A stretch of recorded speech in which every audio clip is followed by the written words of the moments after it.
Okay. So the last video, I kind of ended it by saying it was plain and simple just kind of racism that let cops get away with murder. So I guess I should like touch on that more, but really the system's kind of broken. Um like statistically, the amount of people killed by cops, more of them are people of color, and more specifically, the vast majority are black, and a lot of the time people say it's justified purely because of possible drug connections, kind of like Star's friend did with Khalil.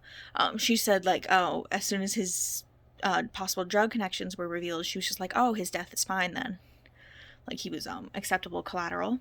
I don't think that's right, because even if he's doing shady stuff, he's still a person.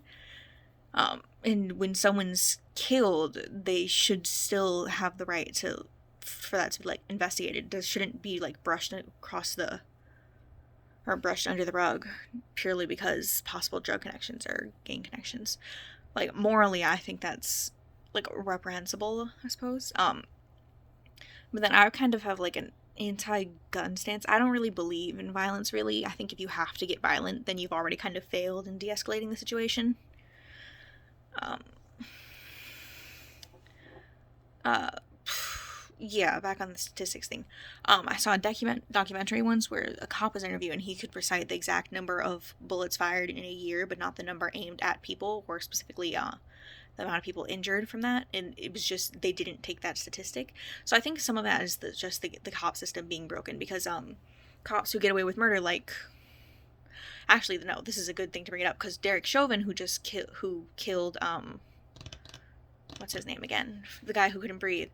I'm so bad with names. He was just, what's my words?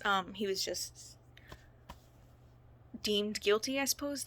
I don't think that's the word I'm looking for, but I guess the one. But he was super surprised because he figured the system would work in his favor like it does for everybody else, kind of like Trayvon Martin in the Stand Your Ground law. So I think part of it is the system being a little bit broken that let people be that. And I think the way it was revealed kind of worked, because it showed a bystander who had to like hide what she felt out of fear for herself and her family. And she was already kind of doing that, which I found fascinating. She went to like this predominantly white school, but she came from this very black neighborhood, which was kind of dangerous. So she had on this entire act that she had to put on and take off when she was interacting with people. I guess that's kind of like a similar to how a lot of people feel they have to act, because you definitely don't act the same way at home as you would at school, I think, or with people you go to school with or your friends.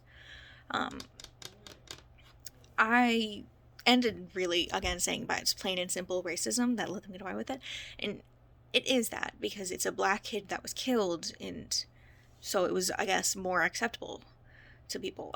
The story would have been completely different if it was a white kid that was shot. So more recent cases of this are the guy who kind of shot that mosque, who attacked that mosque. He was like escorted super nicely by the cops, and they'd stop by McDonald's and all that. People like Brock Turner, who got away with raping girls and like harassing them, it was with pretty much a slap on the wrist purely because they were white and they didn't want to ruin their future. Yeah, I think really it's a lot of it is up to the broken system. I think in the classroom you have to be really careful when broaching the subject. Maybe do some research into what like demographics in your classroom, see which ones you'd have to be even more careful with, because if someone has like experience with this, if they have like family that has experienced this issue, then I think you have to navigate very, very carefully. So like maybe a good way to approach this would be to like ask students what they thought Star did was for the best. Like she stayed kind of quiet until she like morally couldn't anymore, she couldn't take it, or if they think she should have been more forthright and told people what really happened like immediately. Because the officer who had his entire story about how he felt threatened and everything, which is pretty standard, I've noticed in the news for cops who end up gunning people down or taking people down. They felt threatened, and this was a kid in a car, so I don't see how people believe that. But then I don't really believe in violence. Um, Yeah, but I could see again some of this. Oh, this is like a really interesting topic to me. But again, I like statistics like this. So like the amount of people killed by cops, like specifically black people, is much higher than it is for white people. With white people, they won't even fire their weapon a lot of the time. And the amount of people arrested by cops is actually also similarly high.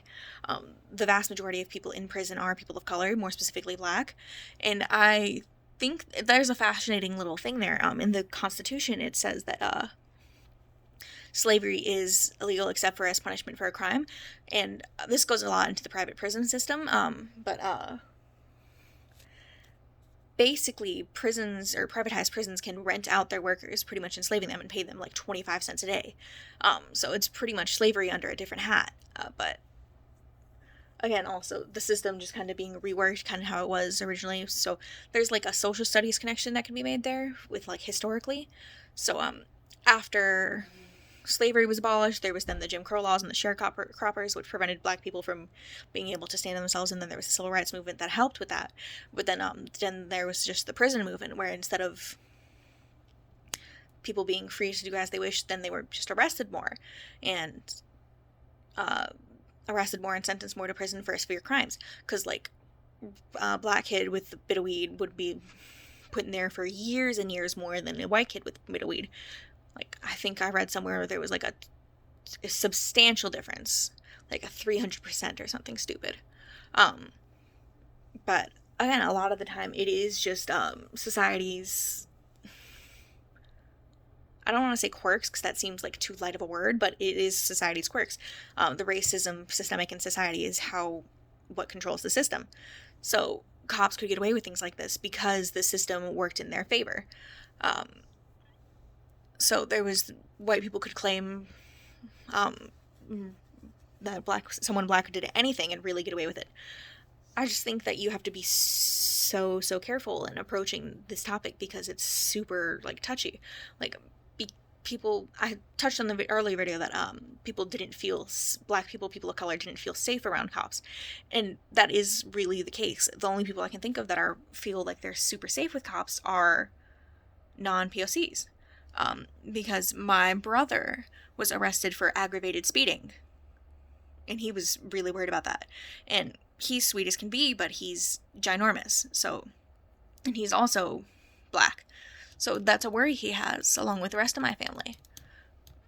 That one day that could be us in this situation that has a family member that is injured or killed because of the police taking advantage of a system that already is in their favor. I've kind of rambled a bit, but this is like a interesting topic. Like I have feelings about the way that the policing system works.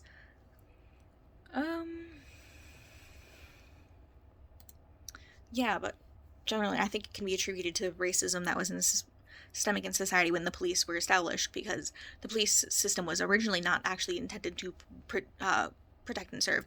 They were originally meant to be slave catchers, which is something that a lot of people don't think about, but that kind of has persisted a bit because the lack of training in American police academies kind of facilitates this. You get about 6 months of training and then you're given a gun and you're good to go. Everywhere else in the world it's much longer and there's barely any guns. So I think there needs to be more training, really. Yeah, I've really kind of rambled on about this, but I agree with my earlier points about how his story and her story, the contrast between the two, really would cause disruption in class. I think that when you get to his story, which was, I think I said chapter 13 or 14, the officer's parents' story about what happened, I think you need to go back and re-examine that Star story, because they approach it in so different things and it's so dramatically different from each other's, which again could be, yeah.